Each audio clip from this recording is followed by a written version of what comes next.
preparatory to the introduction of tonight's speaker, I think there's probably no one better positioned at Penn, maybe in our whole community here, to represent and to, in a way, bridge that arch and to speak to us about this kind of collaborative partnership in imagining Africa.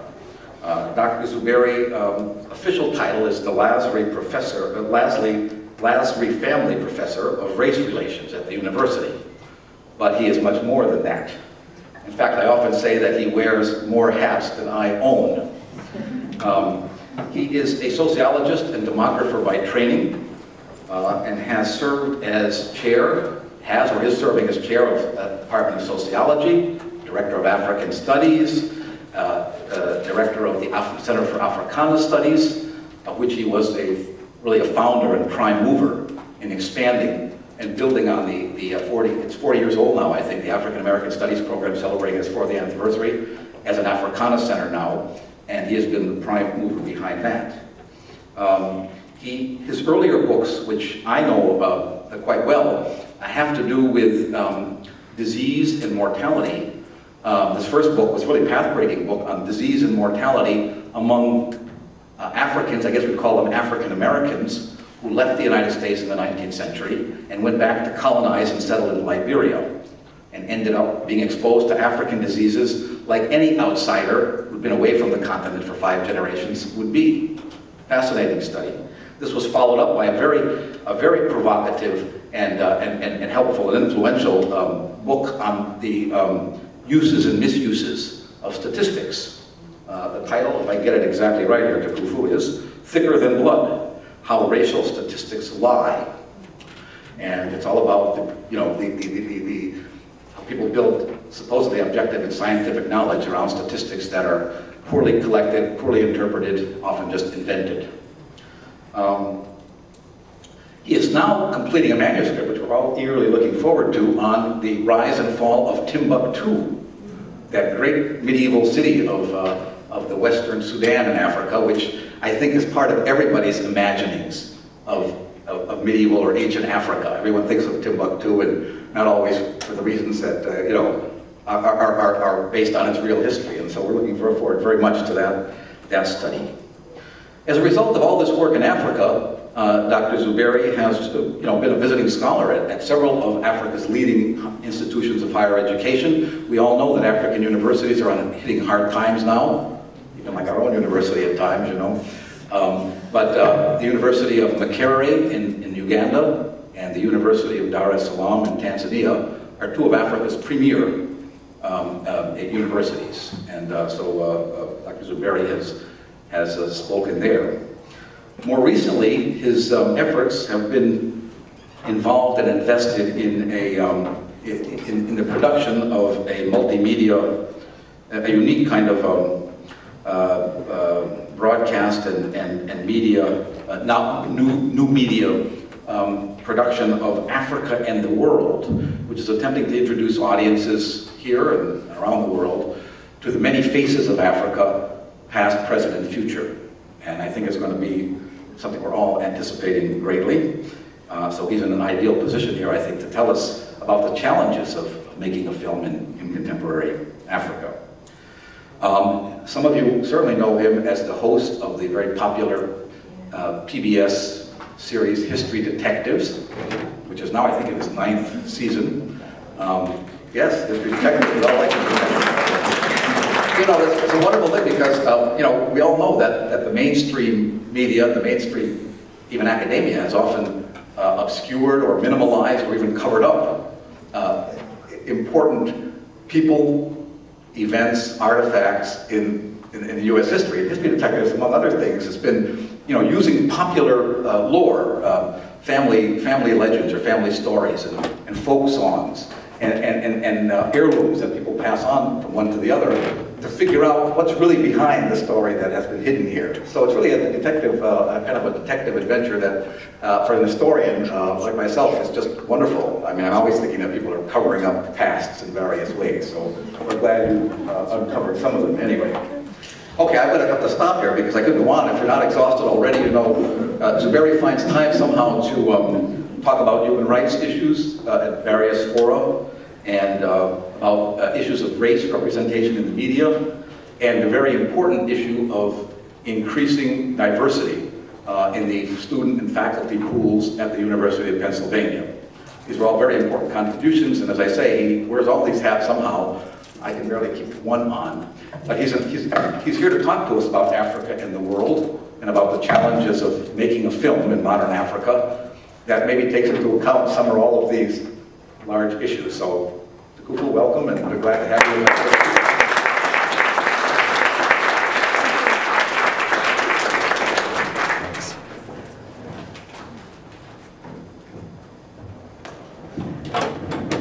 Thank you very much, Lee. I didn't know you knew so much about me, bro.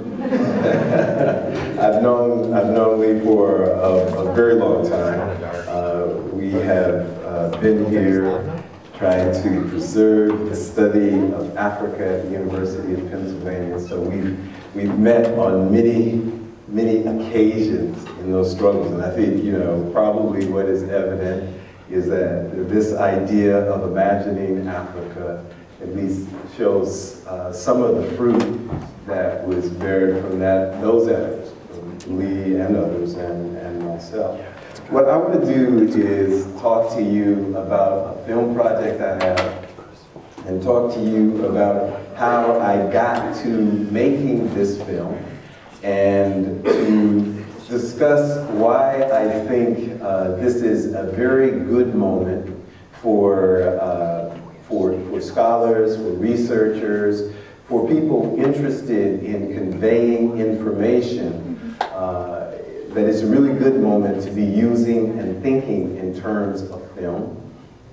And it's a really practical moment to use our knowledge, our skills, our understanding to raise the general level of understanding about what's going on in places like Africa. And I'm going to focus on Africa and the world and the film project that I have there. I'm going to show you a few clips, but I'm going to show you those clips as I talk about this effort to use film to enhance our general understanding of Africa, our general understanding of our world.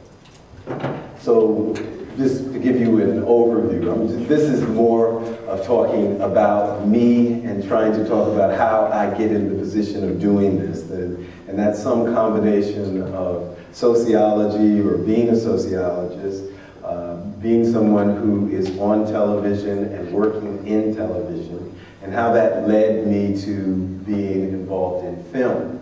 And kind of a discussion about the rise of film in scholarship, because I'm not the only person thinking like this, and I'm learning a lot from others who are, but how that's happening. And the kind of essentials of what me as a sociologist think I'm doing with film.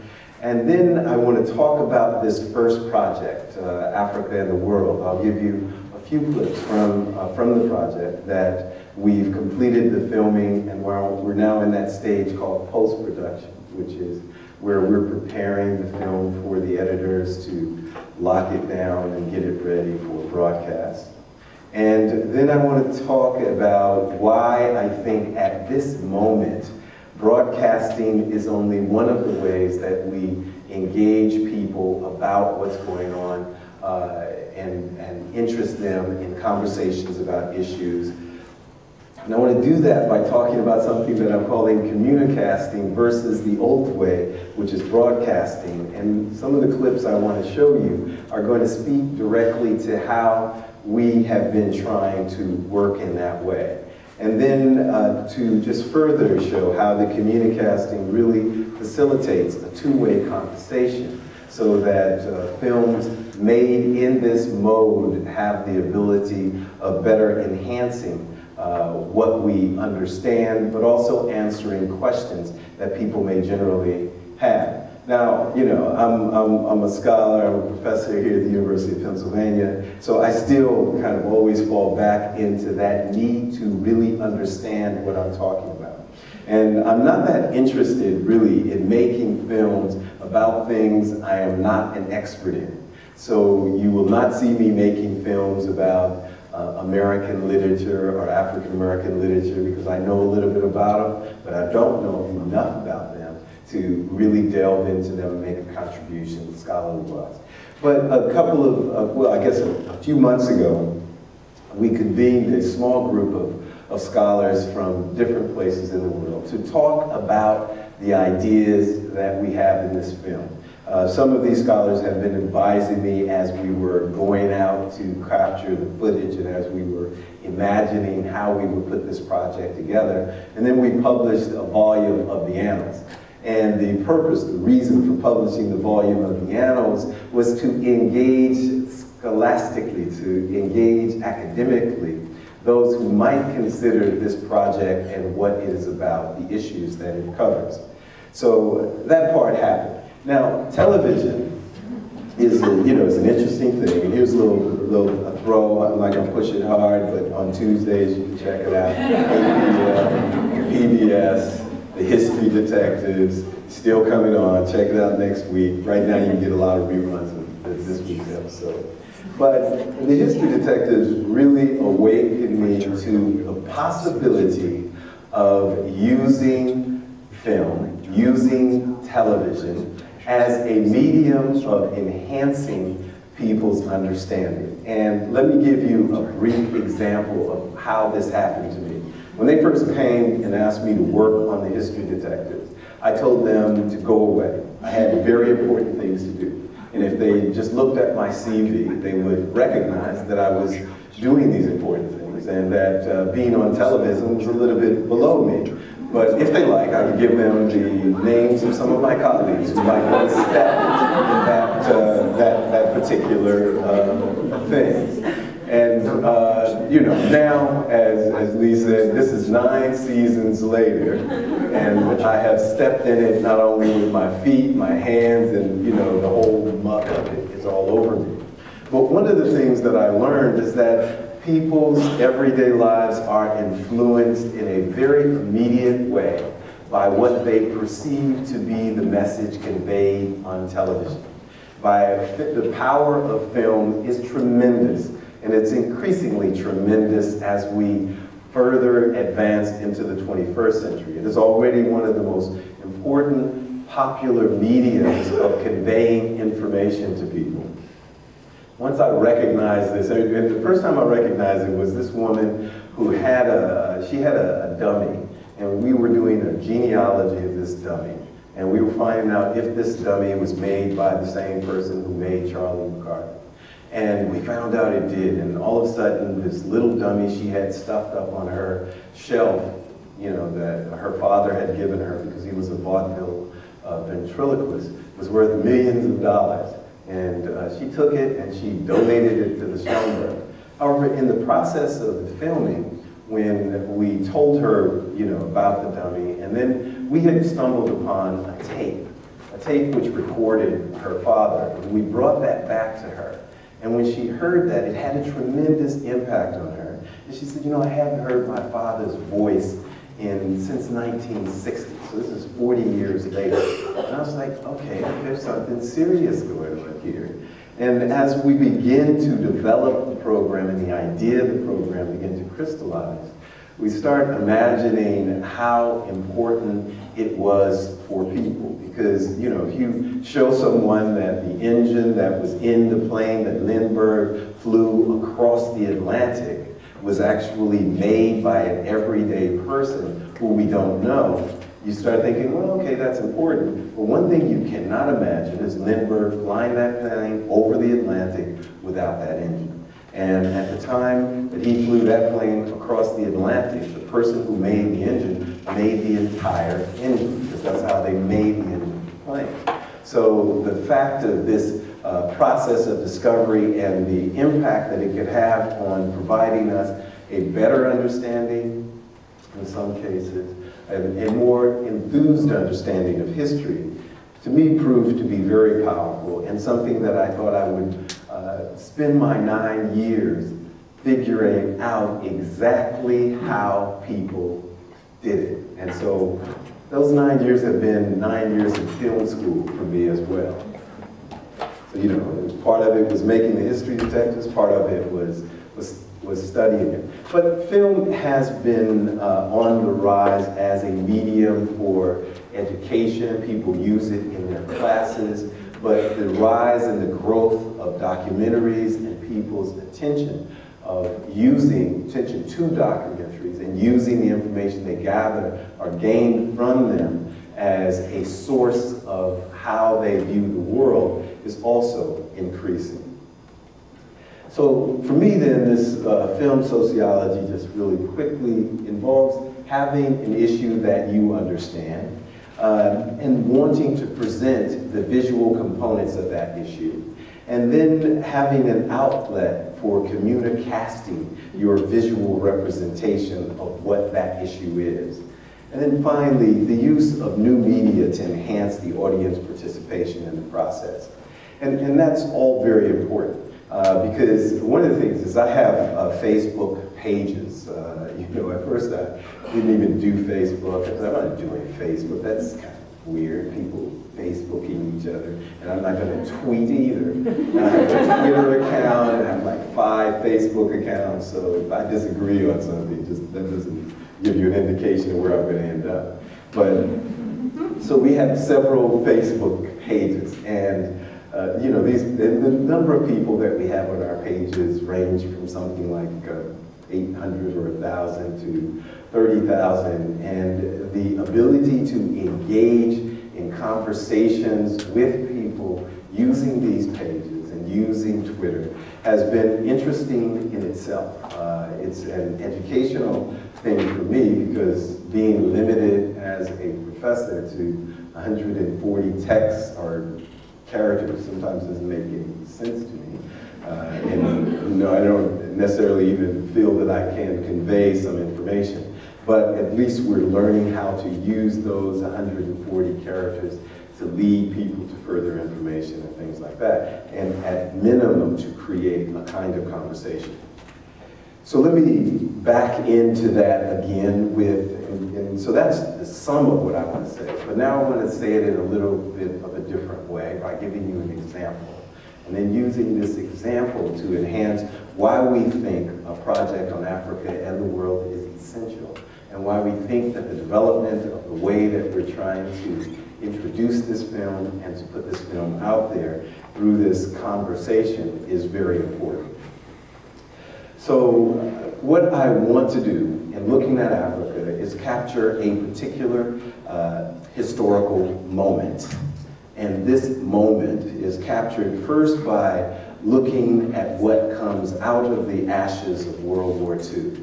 Now, for me, in the journey that I'm trying to use this film to go on, actually dates back to October 3rd, 1935. Does anybody know what happened on October 3rd, 1935, besides Lee?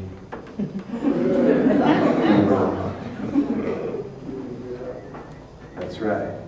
So this Italian invasion of Africa. Now I know there was an invasion in China as well, and there was a couple of other invasions, and who cannot know about the history of the Spanish Civil War as being acts of aggression that didn't spark off the war or have not historically been included in the conversation about exactly where the origins of that war was. But for Africa, I think this was an important moment.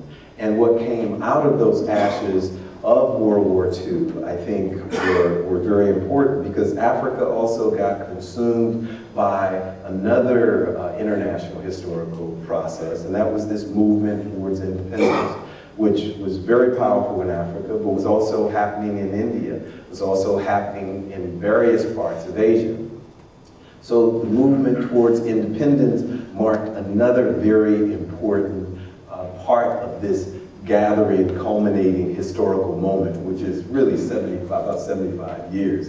And then there is this new war called the Cold War, which for all practical purposes was not cold on the African continent. In fact, there was nothing cold about it in Africa.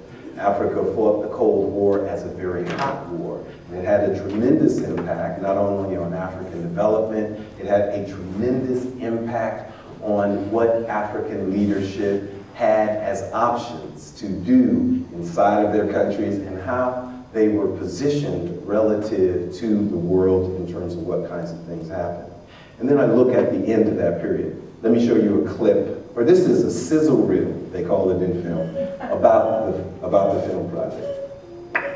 It'll take a couple of minutes, but check it out. Where's your earliest thought of your father? Where was he from? Kalamazoo, Mississippi. Is that where he was born? No, he was born in a couple places in Africa. I forget what it is.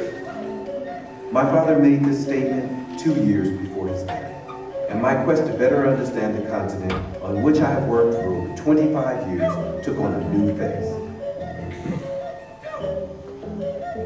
Join me, Tukufu Zuberi, as I take you on a whirlwind journey of one of the largest and least known continents. Why is Africa like this? This. No longer a rhetorical question. I'll begin on the 3rd of October, 1935, and follow the chain of events that led Africa to where it is today. In a shocking conclusion, I suggest what can be done to get back on the path that Du Bois, Nkrumah, and Mandela envisioned for this great continent. This must be a welcome democracy and respect for human rights.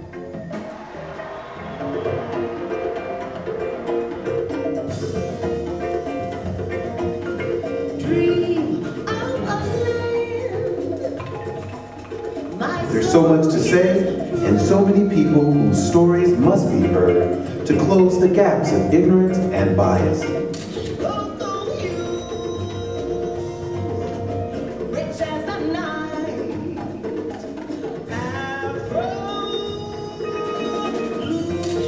For the first time, I will use current events as a window to the past. What's going on in Kenya these days? We are now trying to bring back those people who are evicted from their places. So how are things here in South Africa? They change everything now. A poor is getting poor and a richer is getting richer. Told from the point of view of those who lived it, I'm here to find out what was apartheid. Apartheid was a segregation between blacks and white. Without any protection, they started shooting random. That's how the King was shot. In fact, I think he was shot and killed. And those who lead the fight for change. Everything that has happened to me as a black person in South Africa has had the same impact that you have to any black person who is subjected to oppression. From my perspective as a scholar who has studied Africa for over 20 years, but who is now on a personal quest to understand the historical roots of the current situation. The soil of this country was soaked with the blood of Afrikaner freedom fighters against colonialism. We want a country and a land in which we govern ourselves. That was the moral justification for apartheid, which then became separate development. Prime Minister Raila Odinga put things in perspective. Now, do you still believe that the presidential election was rigged? Not even a fool doubts that in this country. He comes from a family that has been fighting for democracy for years. Raila himself was imprisoned 5 times before being elected prime minister.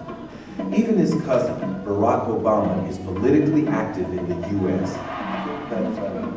The United States will have created a legacy that will last generations and generations to come.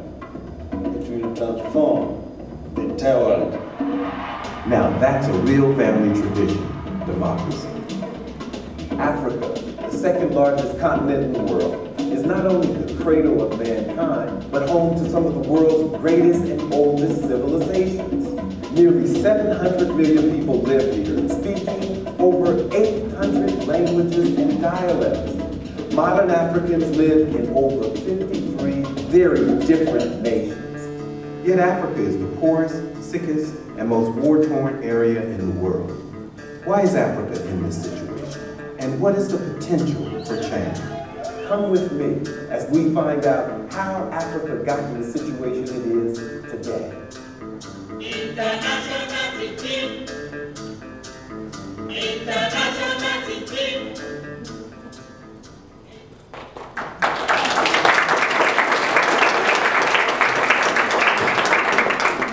Thank you. So the idea, and so we made this, this was in part of our effort to raise the money to go out and do the film. So we actually made this little short almost, I think now it's about 4 years ago. And so and at that moment we had only filmed in Kenya and South Africa.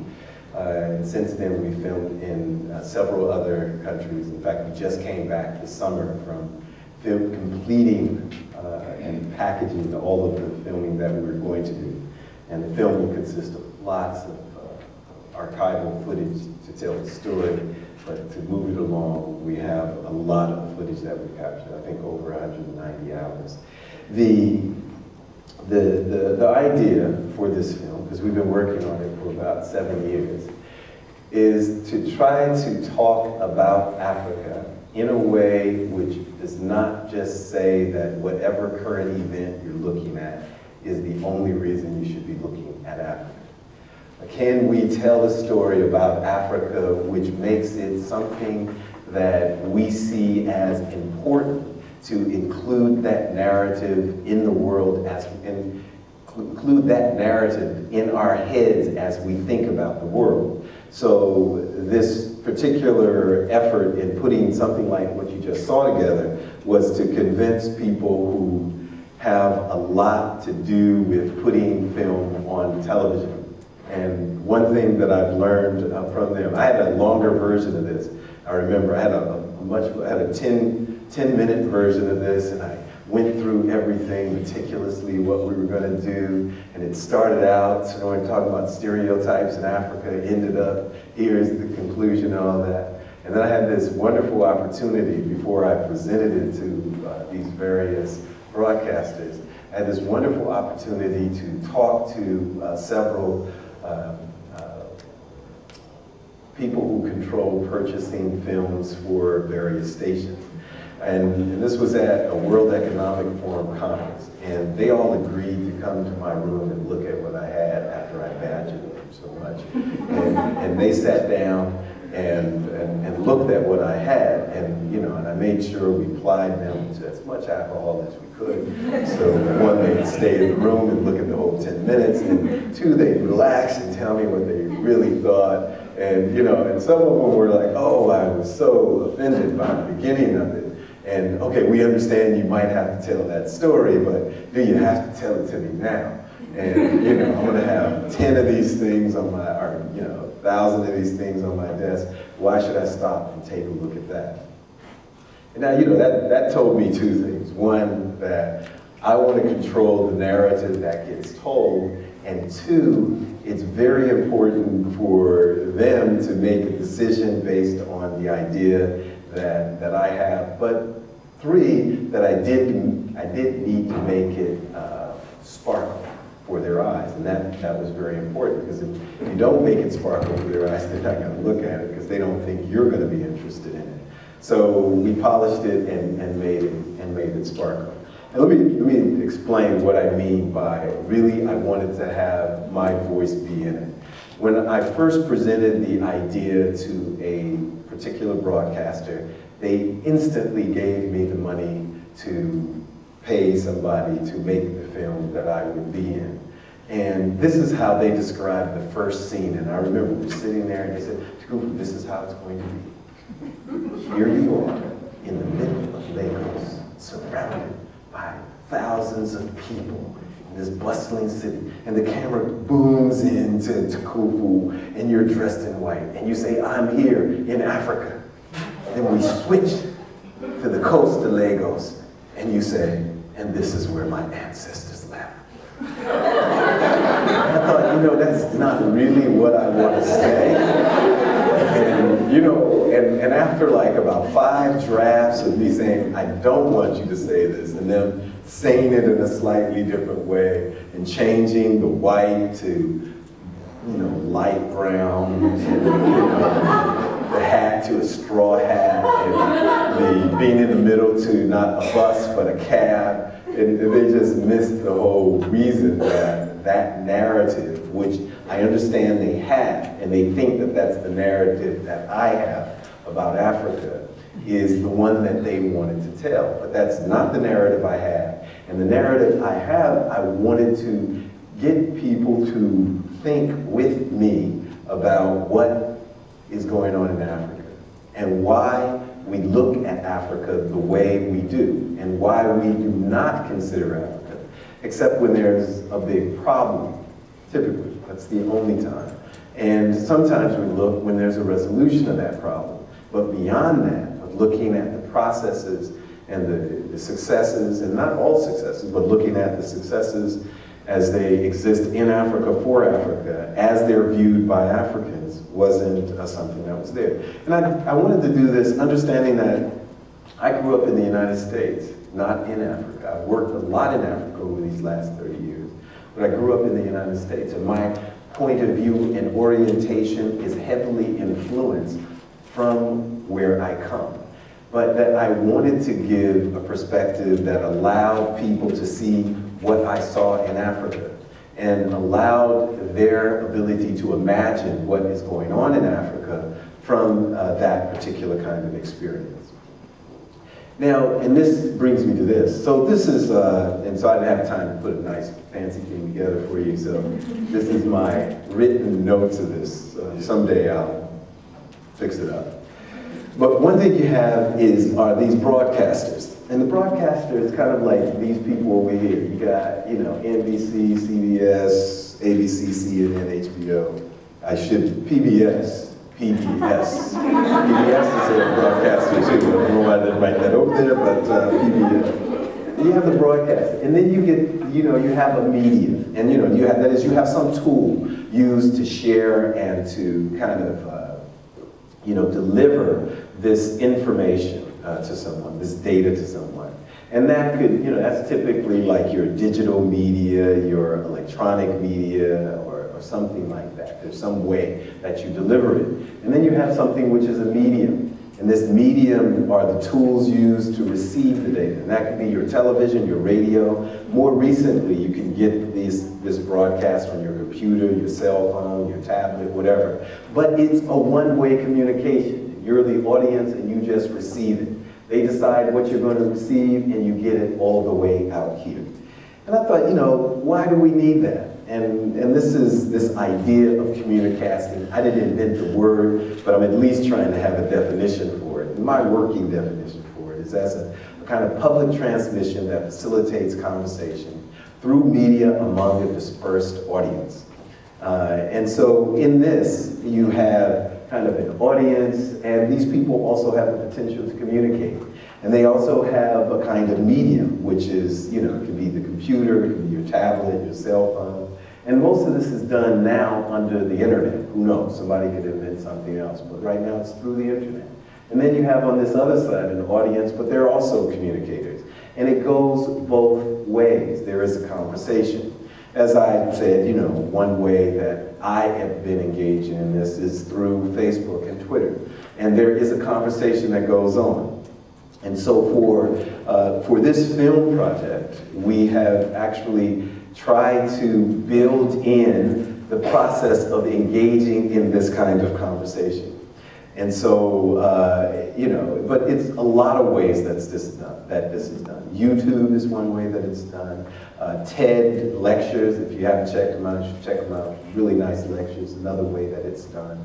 Facebook is a way that this is done. And Twitter is another way that this is done. That these are conversations that people have, or they communicate with each other, not, as I said, in a limited way. 140 characters for a dude like me is not much, as you can probably tell. But individual websites, and here's this web page that we developed around this project to kind of stimulate and create a conversation and to allow people who are watching us as we develop the film to engage with us around the film. And another way is this Imagine Africa exhibit. This is a really wonderful exhibit because it really epitomizes this idea of communicasting. Because if you go and look at the exhibit, it's interactive. And it asks you to respond, to leave your notes about what you think. And it's not just a complaint pad. It is a pad that they want to use as they modify and develop the exhibit. So the idea about the Imagining Africa exhibit is really embracing, and you know, they didn't say they were, but I'm saying is embracing this idea of communicasting, because they want to modify the exhibit based on what you say, what you like about it, what you dislike about it, what you learn from it, what you think you can bring to it. And they've tried to facilitate some structure to do that. And in that way, it does offer a way for the youngest child to engage with that exhibit, for up to somebody like me who thinks he knows a lot about Africa to suggest what they should do and how they should do it. And you know, we didn't do that in collaboration, but I appreciate that we met at some point in seeing this idea. So I want to give you an example of how we think we've been engaging in this. So while we were filming this summer, we wanted to pay attention to what people who were following us on Twitter and Facebook were saying. And we wanted to respond to that. We couldn't respond to every little question that they put out there. Some of that we could just, you know, respond in Facebook or respond on Twitter. But we did want to make a kind of general statement, and this is an example of how we would do that while we were filming. Check this out. Here's a couple of minutes of what we did.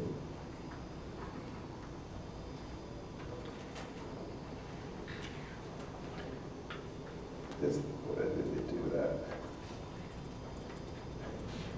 Oops, wait a minute. Having a technical difficulty.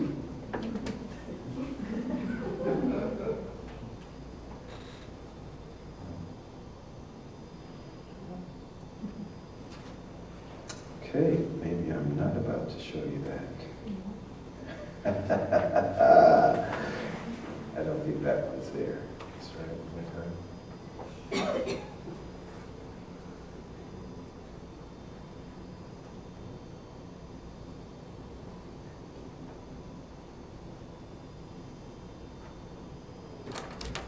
I'm sorry, I don't think I think that one is showing me itself.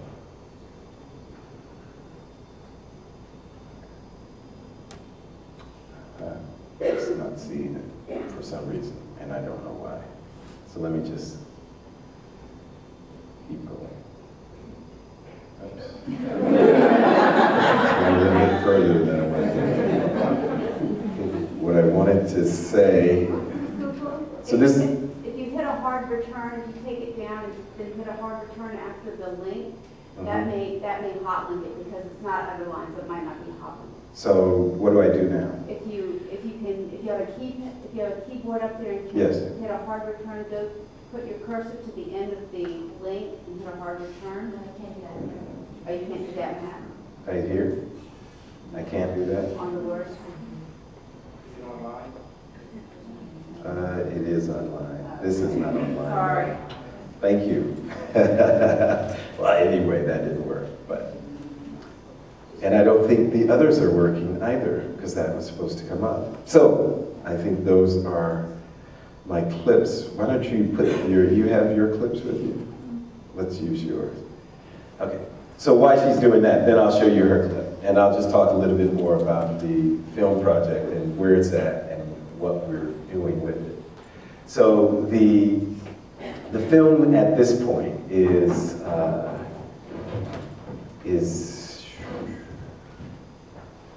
okay. You see the clip there. I'm sorry. So the film at this point, as I said, we've completed the filming part of it, and now we're doing what they call editing. And before we give it to the editor, it was really a pleasure to capture all of this footage But once you capture all of this footage, you at some point in the day have to sit down and look at what all of that you have captured. And before we went into the field, we had put together and compiled a ton of notes that, you know, over about a 5-year period, I had collected for each particular part of the film. And, yeah, okay. Each part of the film to put together a book, a companion e-book, which the idea is that we will use all of the interviews that we've taken, and that we will use these interviews as hot links in the book. I don't know, how many of you have checked out an e-book which has links in it that lead you to video? So, you know, in a documentary, if you interview someone, and I've interviewed several folks, and the interviews have gone on for, you know, a couple of hours. But on television, that will translate into a couple of minutes. And at most, if it's in a documentary, it will really only be a few minutes. But with this new capacity to have a web page where you have all of the interviews, it means that you don't have to kind of reduce the significance or the power of the entire interview. So when we sat down and talked with Nyere, or not Nyere, with Winye, or we sat down and talked with Kenneth Kaunda, and our interviews of them, which literally took hours, and some of these people, we interviewed them more than once. So we have all of this footage in which we could really put together a very nice oral representation of what their ideas are about where Africa is and how it got there. And many of them played very important roles in this process. So that the idea is to make every component of the film be interactive with a kind of companion web page, which will allow people to not only talk about the film, but to talk about the issues in the film, and to engage more lengthy conversations about various aspects of what we film. So that in terms of the interviews, to be able to see an edited version of the entire interview, and in terms of some of the conversations about some of the places, to be able to discuss the entire thing about the place. So here's the clip that I wanted to show you. Is it ready? Okay. Hey, how you doing? Here we are in Prague, taking a small break just to talk to you about what's going on. I mean, the beautiful thing about this project is that we're looking at the events that are happening in our world, and we've kind of examined the events that have been happening in our world for the last 75 years. And we're here to talk to various Africans and African personalities. We're in very different situations about what is going on and what has happened and how did Africa get into this particular situation. So today, this morning, we're about yet again to interview another African head of state. And we think that this really gives our project a different flavor, because we're talking to a whole host of people. We're talking to cab drivers, we're talking to everyday people, we're even talking to some of the leaders of the current revolutions and past revolutions on the African continent. And I think this is important. Africa has played a major role in the world, and the world has played a major role in Africa. If we can gain a better understanding of that, it will help us digest the information. One of the powers of documentary filmmaking is that it gives you the background to the event. Come on with us. Check us out on Facebook and Twitter. So, you know, here the idea was that, okay, so we're here, we're making this film, and we're talking to people about making this film. And we don't just have to show them the finished product, let's show them how we're making the product. And so what we have there is, you see us in film, that's a big line to cross. Because what line we just crossed is that while we're making the film, we said we wanted to engage you.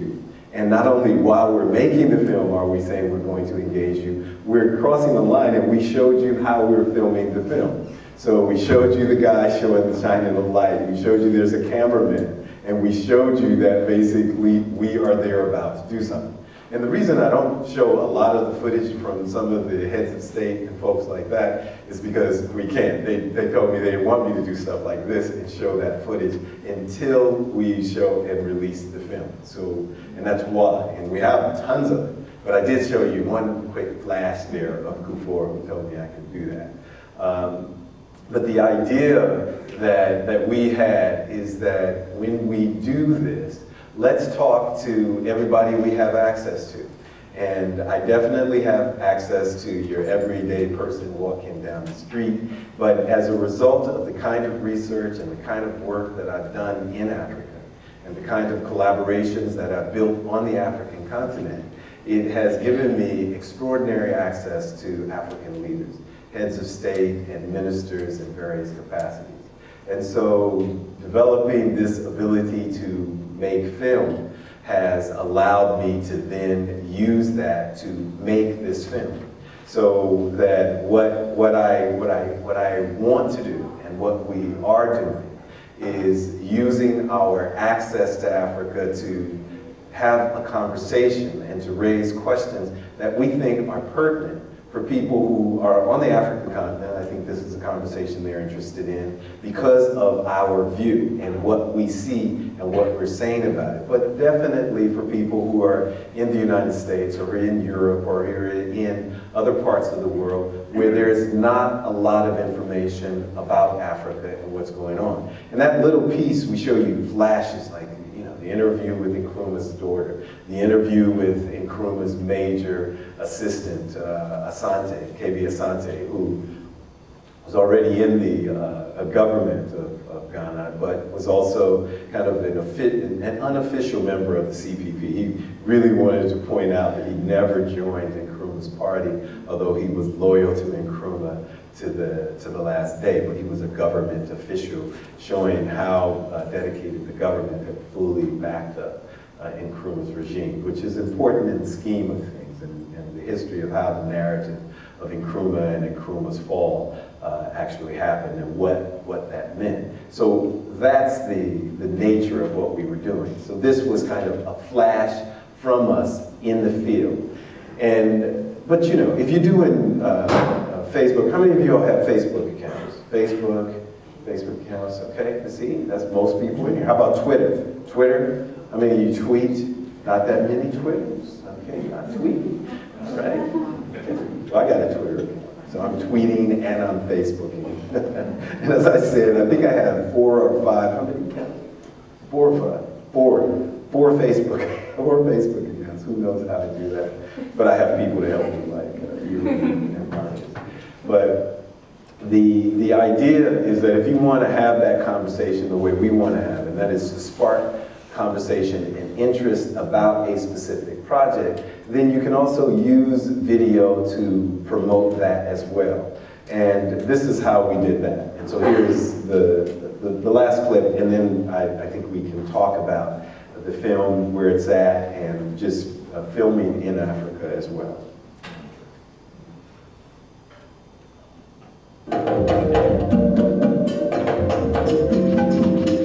Hi, I'm Tukufu Zuberi. You might know me as a professor of sociology at the University of Pennsylvania, or more likely as a history detective. I've really enjoyed seeking the truth behind the everyday experiences of the American public.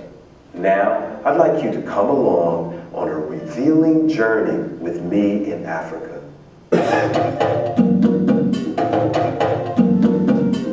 Africa needs your understanding. Why should you be aware of Africa? Come on. Even President Barack Obama says, Africa is a fundamental part of our interconnected world. When Africa is relegated to the sidelines of world history, we all suffer the consequences of such ignorance.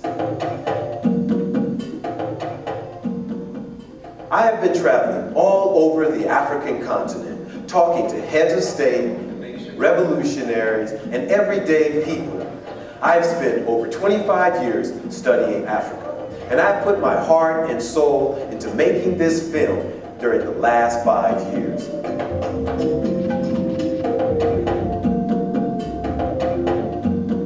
You're invited to join me on a game-changing investigation of the people, places, and events that put Africa where it is now.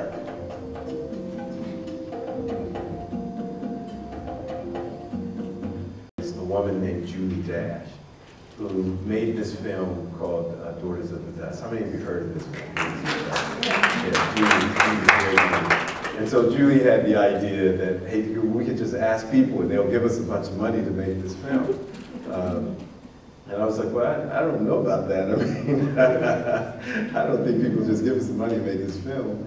And so, but she had an idea that we could do this thing called Kickstarter. And we did a Kickstarter campaign that was not successful, it didn't raise the money. But one thing it did do is it prompted us to stop what we were doing, which was busy making the film, and to make this little bit in piece. It had another whole part which went on to ask people for money if you were part of that Kickstarter campaign. And some people put their money out there, and I really appreciate that they did that.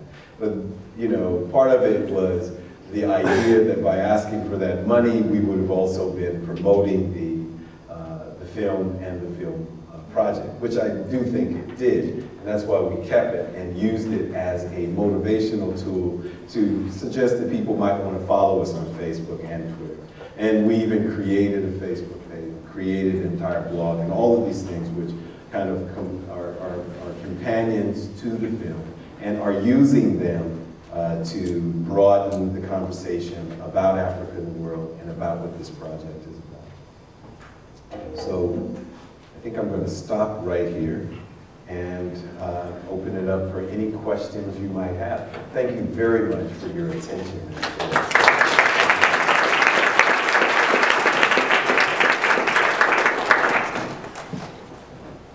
So do you have any questions?